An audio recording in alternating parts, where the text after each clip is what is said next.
Hello, citizens of the Reject Nation. We are going to watch House of the Dragon Episode 3 today.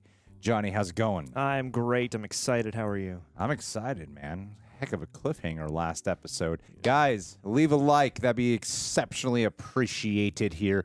Also, subscribe and click that notification bell to get notified when our next reaction for House of the Dragon is up here on the channel. And of course, full-length reaction watch-alongs where you sync up with your own copy for House of the Dragon over at our Patreon page for Super Sexy Rejects. Cover plenty of shows. We're at the same tier. You get the option for reaction highlights and watch-alongs included exclusively for those shows. Lastly, Team at Prepper, thanks for helping us edit down these highlights. Let's swing into action, people. House Valerian is coming for you! The sea snake will have your boxes again! No, please! Ah! Hardcore. What do you think would happen when you talk to him that way? Yeah! Dracarys. Awesome. What a hell of a shot.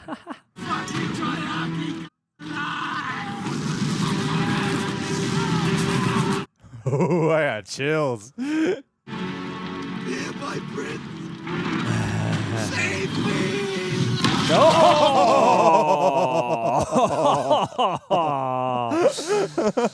Salvation. That was hilarious.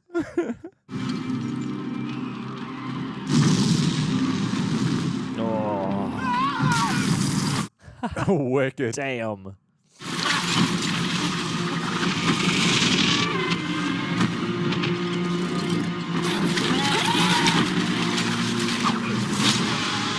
Ouch. Whew.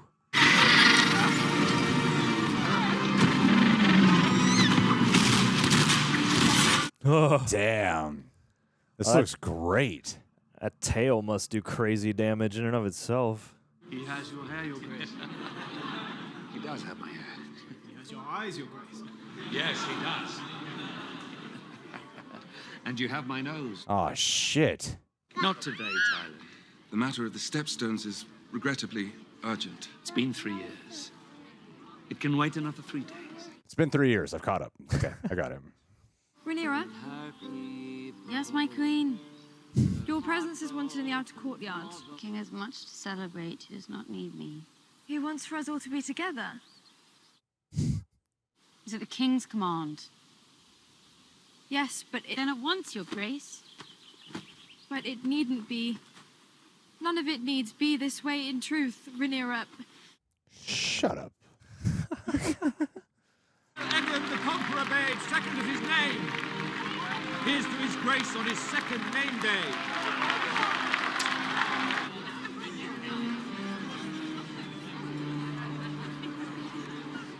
I love her so much. She's so good. Just any moment the camera's on her, it's so good.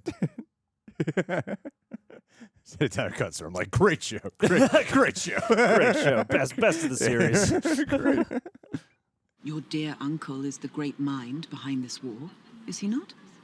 I wouldn't know. I've not spoken to Daemon in years. Since you supplanted him as heir. Daemon made his choices, Lady Kira.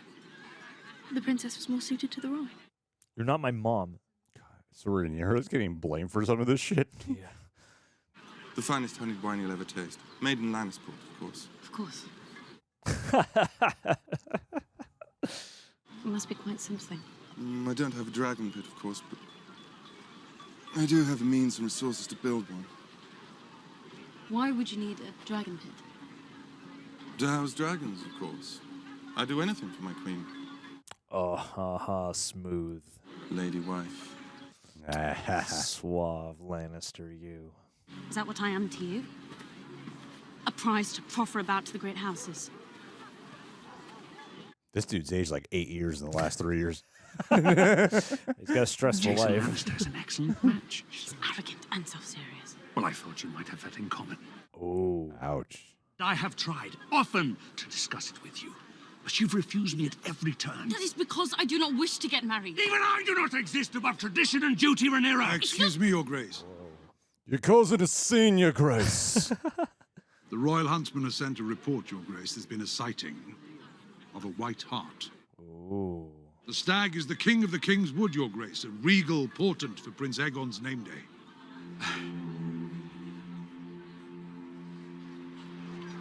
She's just part of his imagination. Hallucinated her the whole time. God. Princess, wait! I've always wanted to ride away on a horse as an angry outlet. Yeah. Better than slamming a door. I had this forged in the Golden Gallery in honor of Prince Aegon. It's quite a thing. I hope it might provide the killing stroke against your white heart. Castle Rock is a splendid seat. Rhaenyra may take her place there by my side without shame and feel herself well compensated for her loss in station. If you were to name young Aegon heir, Your Grace. And when would I be doing that? Dude, slow down on the drugs. I had assumed, as he's your firstborn son. Someone get the king some bread. Glass of water over here.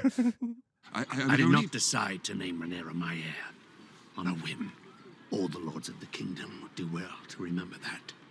Thank you for the gift. Oh my God. The huntsman has the trail, Your Grace, and has sent out the hounds. It won't be long now until the White Hart is cornered. Your prize is within reach. We're going to catch it for you, so then you can kill it. There is another choice beyond Castle Rock. Prince Aegon. The boy just turned 2, Otto. Yes, but it would cease the endless proposals for Rhaenyra's hand. What a great reaction to that. That is so disturbing. Hey, 2 years old, that kid's going to be a man soon enough.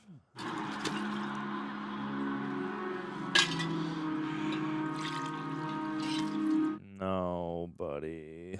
Soon he's going to be taking over the karaoke machine. Welcome to the Hotel Targaryen. King Jaehaerys ruled over half a century of peace while his children drove him to the edge of madness. His daughters in particular.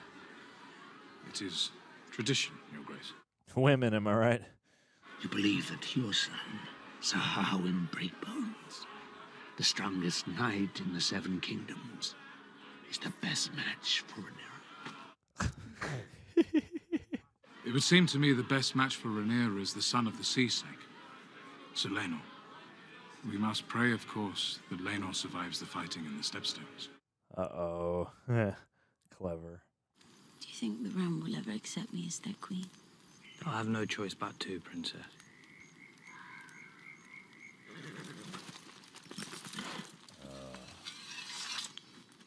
What? Oh my God. What's happening? Is the war coming here? Let's jump into the worst case possible. It's a whole army just right across the ridge. It's behind those trees.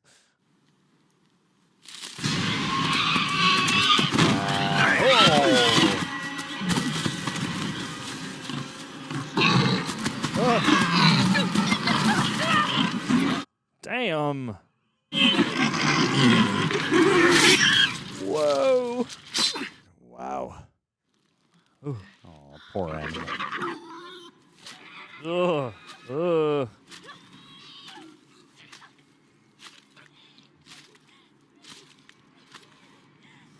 It's not the predator. It's down. You didn't get it, Mac. I thought Rhaenyra was the way out of my abyss of grief and regret. And naming her heir would begin to set things right. Oh, it did. I never imagined I would remarry. And I would have a son. What if I was wrong? Man, it's tough being a king. Believe me, I know.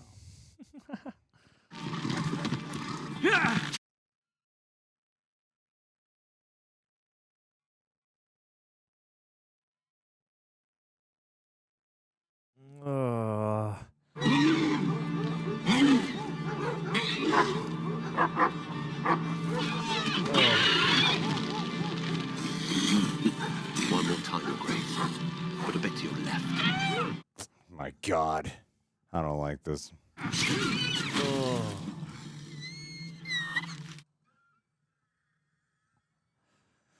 Not cool.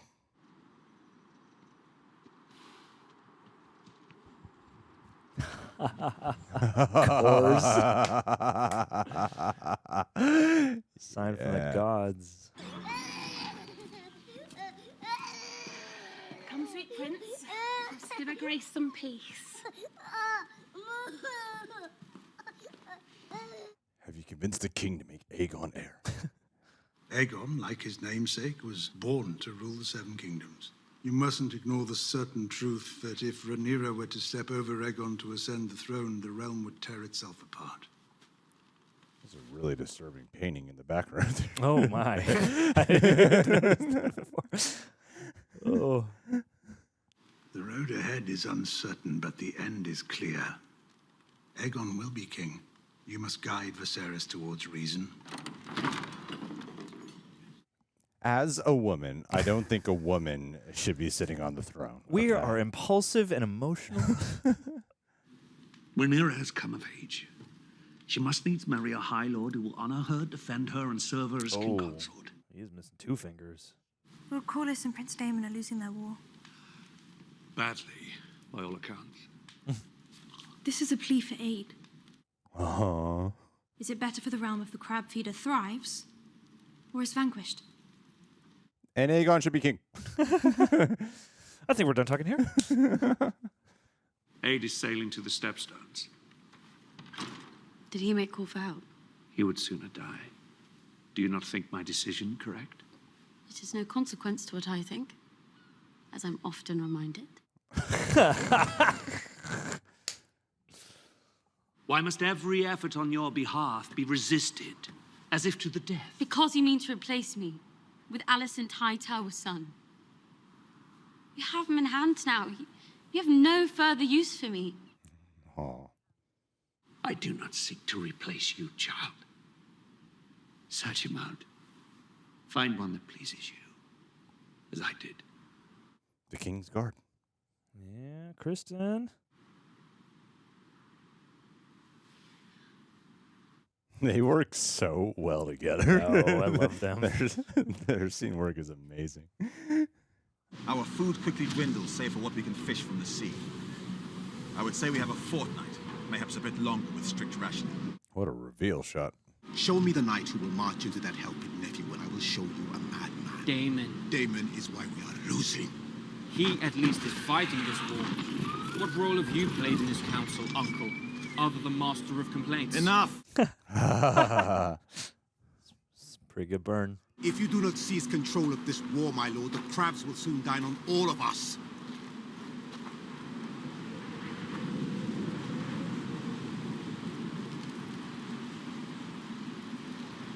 God, he holds such a presence. I know.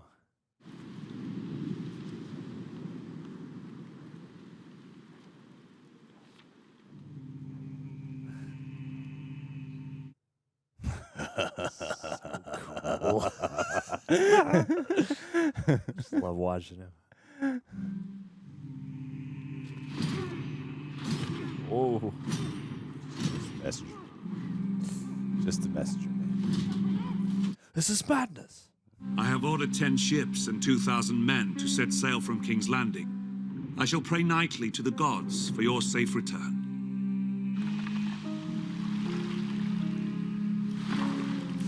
Oh. It's our boy from earlier, no? From 3 years ago? No, from the beginning of this episode. Yeah. I thought the beginning was 3 years ago. Oh, maybe.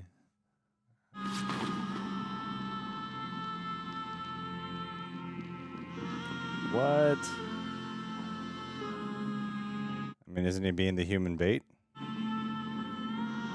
To lure out? I suppose so. I suppose a white flag would be a good ploy.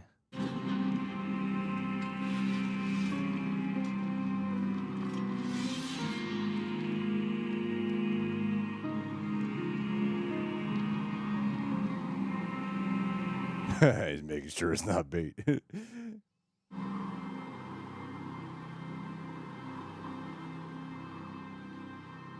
What is your story, sir?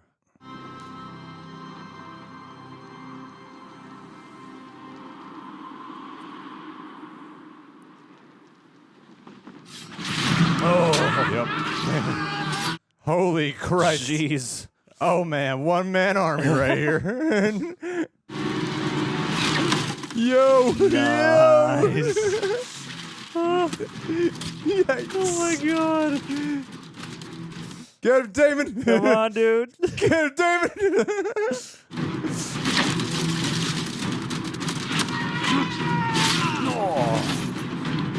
I don't need my brother's help. I don't need anyone's help. I'm with this whole thing by myself. Oh.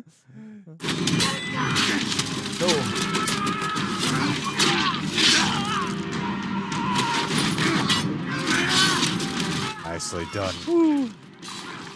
Wow. Nicely done.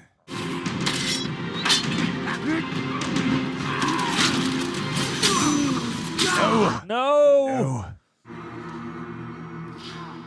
Ow. Oh, good. Good thing he got hit right there.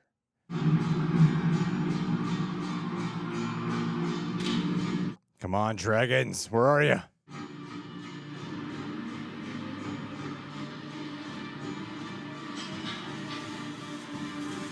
God, the hilt on that thing. Come on, dragons. Burn him.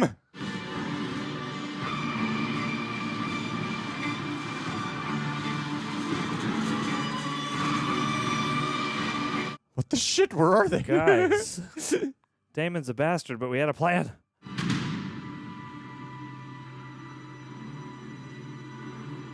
Oh.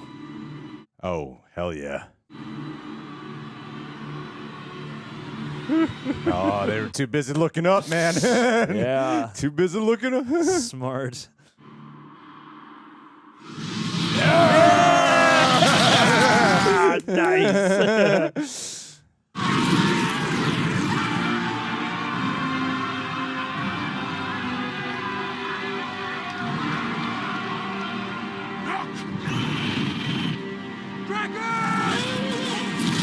Burn, Oh. burn. Don't yell when it's right above you. Nice. Definitely the thumbnail. Okay. Yep.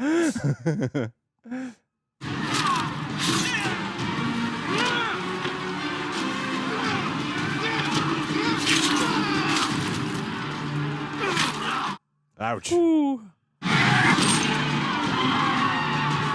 Yippee. Oh.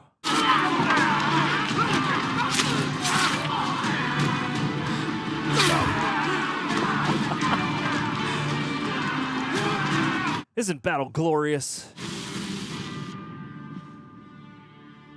Ferocity of this man. This is awesome. Oh my god, did he get him? It's so. They cut him in half? So ferocious. Wow. Damn.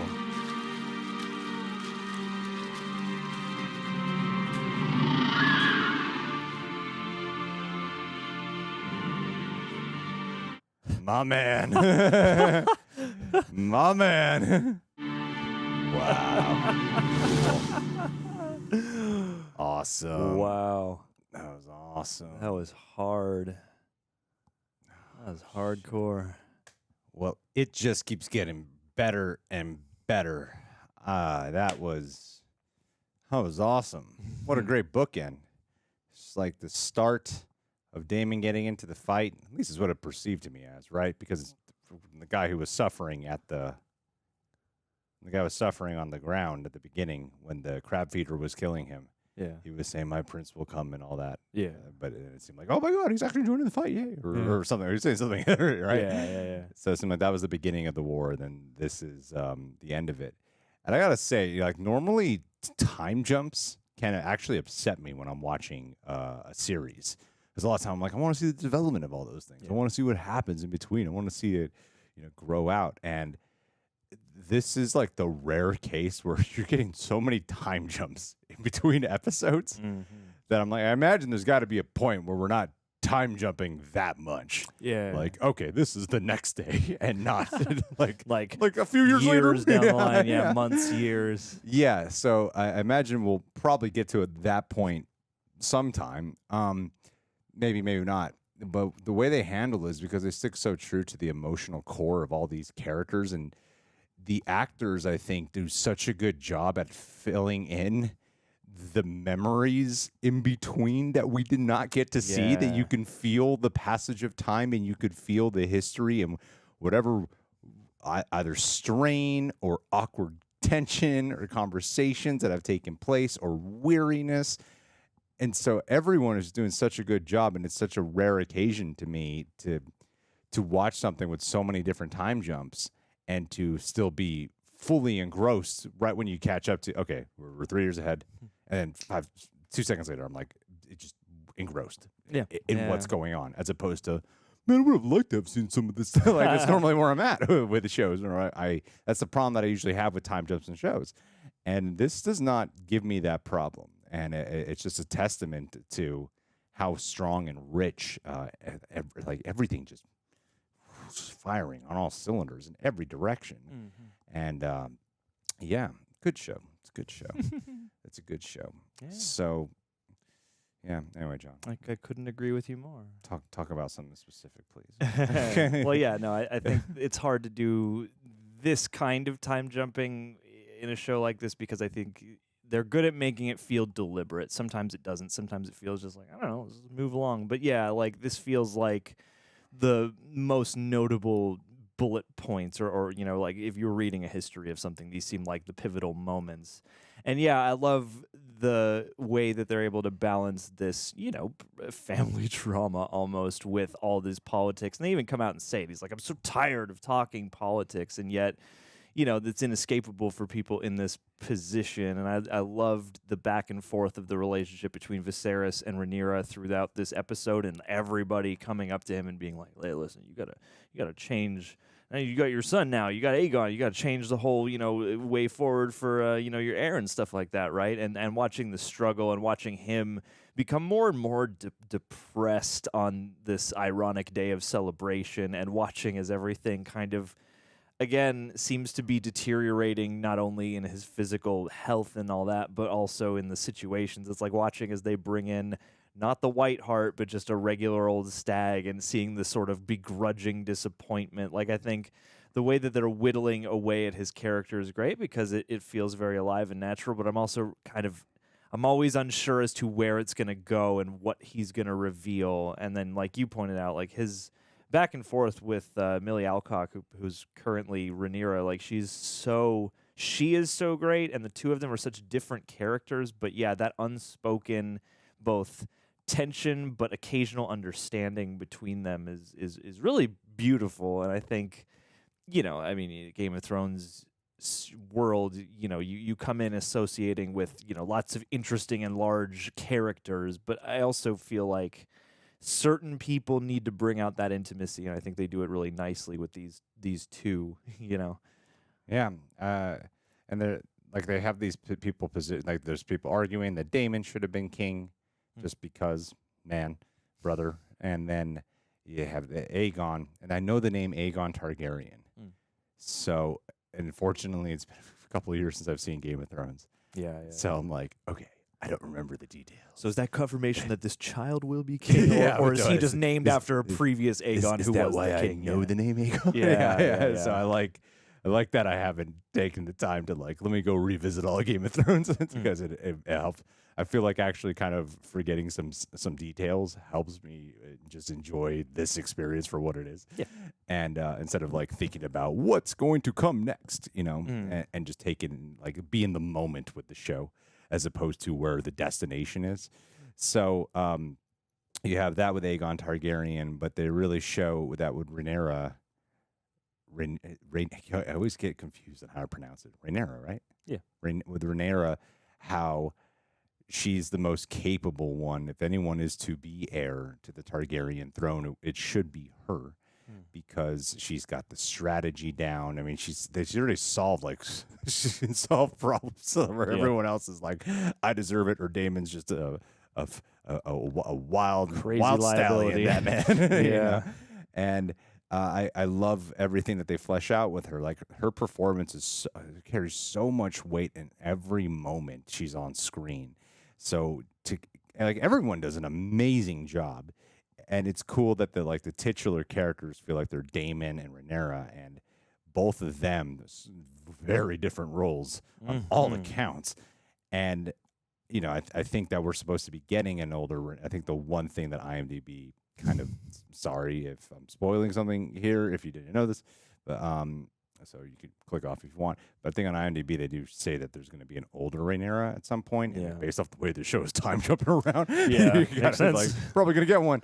And it makes me sad to know that we're probably not going to be hanging out with her. Yeah, Because she's so good. She's so awesome. And I root for her so much, and I feel for her so much that it's kind of painful knowing, like, oh man, we're not just gonna like hang out with her for like 5 seasons. It's not gonna be her Yeah. show. Yeah, totally. Yeah. But I'm sure that whoever fills in the slot, the seat for her, will be great. And because every interaction that she has just carries so much history to it, and the way I think every actor does a good job on where they're at this point in here. Like Viserys, he has just got through the ringer. Oh, that dude has just become more and more dejected as time has gone on, and it's like he's gotten the thing he always dreamt of, and he just seems like he's in a worse place mentally and emotionally than he's ever been in his entire existence. yeah. Like, I made a joke about it that it's only been 3 years, but he's aged like 8. He's like balding up there. And he's got this like it doesn't seem like he cares at all to like keep his face trim. No, like he looks like unkempt. Like he just looks older. He doesn't look unkempt necessarily, but he looks a lot older, and that time has really taken its toll, and the stress has really weighed on him. It's like when someone gets nominated for president, and then they age like 20 years and 4 years, you know? Well, yeah, because it's got to be hard to be in that position. And two, he's surrounded by so many connivers and so many, people who are actively trying to manipulate him. And so it must be, you can feel the loneliness and you can feel the despair in him because of that. Well, he's surrounded by so much just cold-hearted politics, and he's someone with a heart, whether or not you like some of the decisions this guy makes. And he's not the greatest father. He makes an effort. Yeah. Whether or not the where he lands is the thing you agree on. I wouldn't call the character unlikable, even though he's made a step or two that's not a real likable decision. Yeah. He's definitely not an unlikable character because the guy really does care, and it's like he would like to find some type of reprieve, some type of balance where he can be king, do the political shit, but also like, I just want my daughter to marry someone she loves, and I just want to enjoy life a little bit. I want to celebrate love a little bit, and all we ever do is the political game of it. And I thought, like, watching his descent over his drunk, like, they even did a good job on the time span as he got progressively more drunk and more angry, and then went into just very vulnerable and lamenting a lot of the sorrow and worry that he's feeling. I thought he had such an excellent character, such great writing and acting, and that whole thing with the what kind of animal is that? It's a deer. It is a deer. Essentially, yeah. A hart. A hart, yes. Yeah. On the white hart, she's like the way that was contrasted was so well done. Oh yeah, well, and I love the way that plays. They have a couple discussions in this episode about different like bits of symbolism, like I saw in a dream, by this child born with this crown, or inversely, you have or across the spectrum, you have this ritual, this sort of blessing from the gods of the white hart appears, and could just be the superstition of man, but also it could mean something. And then too, it appears to Rhaenyra after this, again, like this really uncomfortable moment when they slaughter the regular one, where you can just tell it's just not like you can tell for Viserys that it's just not working.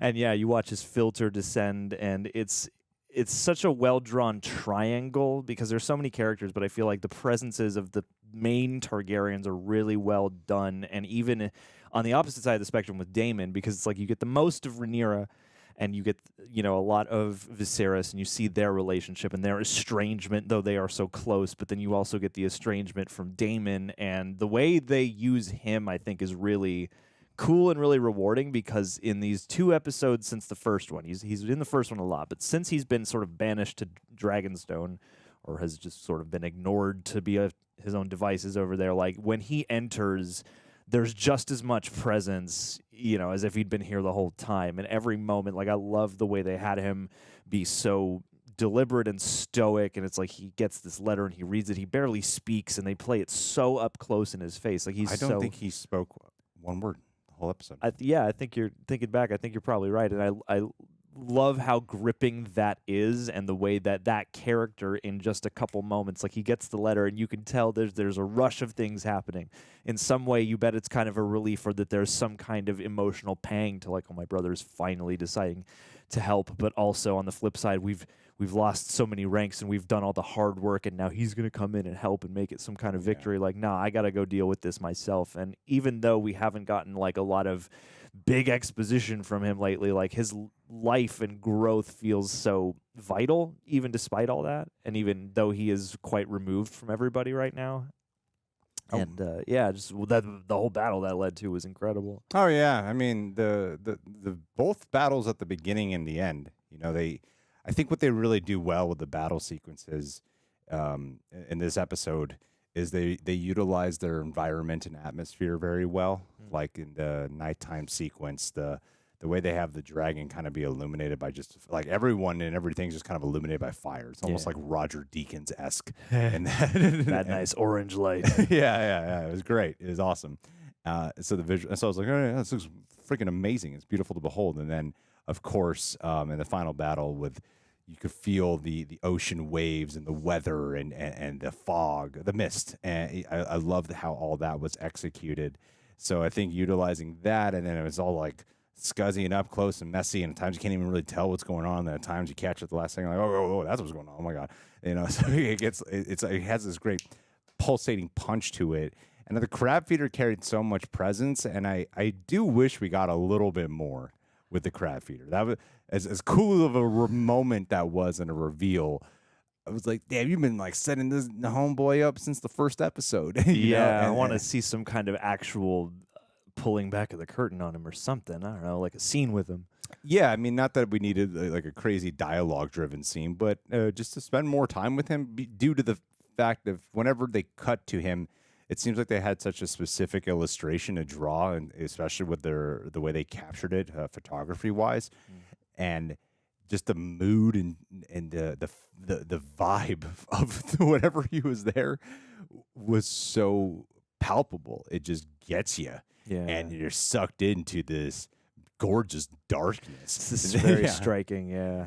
So I wanted to spend more, and I kind of wanted to see that like final battle. You know, like as much as I love. There's a part of me that just truly loves the way it was handled. Don't get me wrong. I really love the part it was handled. And there's the flip side of me. It's like, I want a little bit more.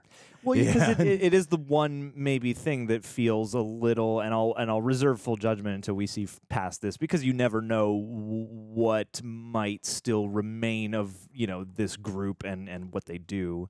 You know, obviously the crab feeder has people who follow him.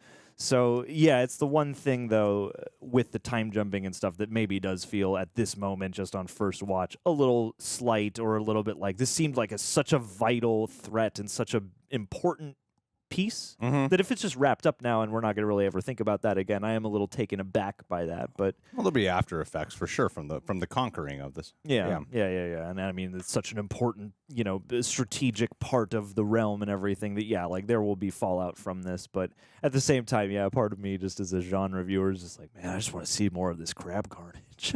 I mean, that was just all their people, right? Like Daemon and Valerians and the Valarians. Valarians, with them, that was just their people. Yeah, right. It wasn't the reinforcements. Yeah, they didn't show up. See, that's what's so smart about it. Because Daemon's most badass moment here was motivated by emotion. Yeah, because he's like, I'm not even going to wait for these reinforcements. Like, thanks, but no thanks. Let's just go in and take care of this. Yeah. No matter how hopeless this looks, we're going to do it. Yeah. So this is awesome to me, man. It's great. And then even with like the way they've been fleshing out the Alicent and like her relationship with Viserys, I actually really liked how she entered the room and it became about, you know, the necessity to enter the battle. And what that represents, and it wasn't about, whoa! I just already forgot it. Aegon, yeah. It wasn't about Aegon Targaryen the way Otto wanted it to be. Yeah. Because Otto, in a lot of ways, seems like the little finger of this show. Sure. But he's definitely doing his own thing. Like you could see why he's trusted. And then in private, you're like, you're a sick son of a bitch. Manipulative. He seems so believably compassionate and understanding. Yeah. In a more public setting. Great false sincerity from that guy. But because he's manipulating and using his own daughter. It's he's such a disturbing. snake. It's disgusting. It's really disgusting what he's doing. He's using his daughter. Yeah, and he's the one who's like, maybe Rhaenyra should marry Aegon. Why not? You know? Yeah. Yeah. Well, anything to get Aegon to be king. Yeah. You know. Yeah. And oh yeah, and the guy who plays that. He's in Halloween. He's the podcaster guy who plays the Lannister guy. God, I was trying to figure it out. It took me a while to pinpoint it, and I was like, "Yeah, you're the dude in the podcasting in Halloween, and he's American in that. No, he's British in that. What is he? American British? I totally forgot actually. I think he's still British in that. Because I think they're a little fish out of watery, but I'm not. I'd have to go back and look. Yeah. The Halloween remake, obviously, not the original. The Rob Zombie Halloween. No, 2018. Yeah, so he was. Not the remake, the sequel. God damn it. Yes, the official not gonna argue with the guys. sequel, the real Halloween 2. Yes, so he was fun to watch too, because he's like, he's a Lannister, all right. Who did he say his brother was? It wasn't Tywin. It was like Tygon or something like that. Sounded close to Tywin, but it wasn't. Yeah, yeah. No, I love that too because they're good at playing on the fact that it's like a Lannister or any other recognizable house name shows up, and you have like this preconceived notion. And I love that. I don't know. This is a testament to the way they were able to build these characters, where you're like, this guy's definitely a Lannister, although he's not the slickest Lannister out there. He seems like just kind of another one of their ranks. And by the time you get to Game of Thrones, a Lannister always pays his debts, and with the Lannisters, they are the top dogs. Right? I'm remembering that correctly, right? Yeah. So at least once you get out there. Yeah. So the Lannisters are the top, and then you're seeing this Jason guy be so submissive towards his king. Even when the king is getting upset with him. Yeah. And how he's just like kind of backing away, and they're just striving for more power. So I think they got all these wonderful chess pieces in play. I don't really know how this is all going to turn to the biggest pile of dog shit for everyone here. How this is going to torture. But it's going and to. Maim everybody. But It just seems like this could go wrong. This could go wrong. They're all probably going to go wrong in some way. Yeah. And that's part of what makes it so fun to watch the drama, because the drama is never boring. It's never boring and never feels like it's slowing the show down. It's like great Game of Thrones stuff, because there's always something deeper underneath what's being talked about and what's advancing in terms of plot, and you always get the sense that there's some type of cunning behavior, like the Lionel character, the one who looks like John Bailey, seems to be the one who really just wants to offer some good piece of advice. Like the one. I love good counsel on that guy. Yeah, and I love that character too, because over these 3 episodes, just seeing him in brief glimpses, like that is an association that has for me kind of grown each time. So like this time when Viserys cuts him off, I love the way he played that, where he's like, I get what you're insinuating, thanks, but no. Here's an actually good idea. And I think that's you sit here watching this, and for me, part of my brain afterwards, it's like trying to figure out the alchemy of how they write like this. And I think they have a Game of Thrones, at least the good era of Game of Thrones, and now this show, they're really good at both giving you these stakes. Like these first 3 episodes have had a lot of tensions and a lot of different stakes crashing together, and we've had at least a couple battles, but you can feel the sense that this is not the end of anything. This is like the early squabbles leading to a much bigger conflict, most likely, and through characters like all the different, small table folks and everybody kind of that we peer in on, they're really good at showing the direct link between the people and those motivations and these big situations of armies clashing and statecraft and differing ideologies and all that. Like I think the reason they're so good at jumping back and forth between big battles and then big drama is because, they really draw that line between the whims of people and these conflicts and the way in which, everyone's different position in the class system and emotional experience all affects this. I don't know. They seem really good at kind of drawing, never letting you forget about that so that no motion or action feels arbitrary. Yeah, I love it. I think it's great. The music is haunting. Yeah. It's just gorgeous music. And I think the way they, especially in the final battle, the way how they captured everything just so up close and personal. A lot of these like really intimate profile shots. It's like the chaos. You really feel like you're there and you're in the chaos of it. Yeah, this is awesome. This is really great. Yeah. And even the way they're fleshing out. Last thing, I mean, I like the Kristen character a lot too. Like she should be with him. Well, absolutely should. But even the relation with Alicent and Rhaenyra, of how you could tell that there's even complexity there. Like she hasn't gone, full, cold queen in this. She's she's still craves that connection with Rhaenyra and doesn't feel right about trying to manipulate. At least right now. Cut to like 4 years and later in the next episode. Aegon is Rhaenyra. But Alicent, you could tell doesn't feel right about trying to oust Rhaenyra from the throne. Yeah, and you can tell how uncomfortable she is. Yeah, by her position. So I don't know. I hope it doesn't just time jump so much every episode. Right now, it hasn't lost me at all.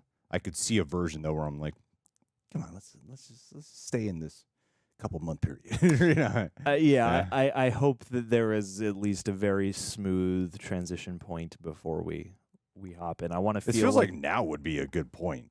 Yeah, that's the thing, and I don't know. Like, and hey, it's all depends on how they handle the episode. But yeah, you feel like if you are gonna jump enough time to get different actors, I think emotionally you would want to feel like you sent off that iteration of the character, or at least enough for that actor or whatever is when it is a situation like this where especially Millie Alcock is just so engrossing to watch and such great casting. Oh yeah, she's fucking brilliant. Yeah, and it's like I love watching this performance and just having this idea that will probably, I doubt it's going to be like little fat jumps forward. It's probably going to be like a full-on jump forward, and we probably won't see her again except maybe flashbacks. So that's, they don't have to, but for me as a viewer, I'm like, I want to feel like I really got the richest amount of time with this portrayal before moving on. She's done a lot of work. Holy crap. Yeah. The first thing I'm seeing from her. Yeah. I haven't seen any of these things she's been in. I'm looking at her IMDb right now.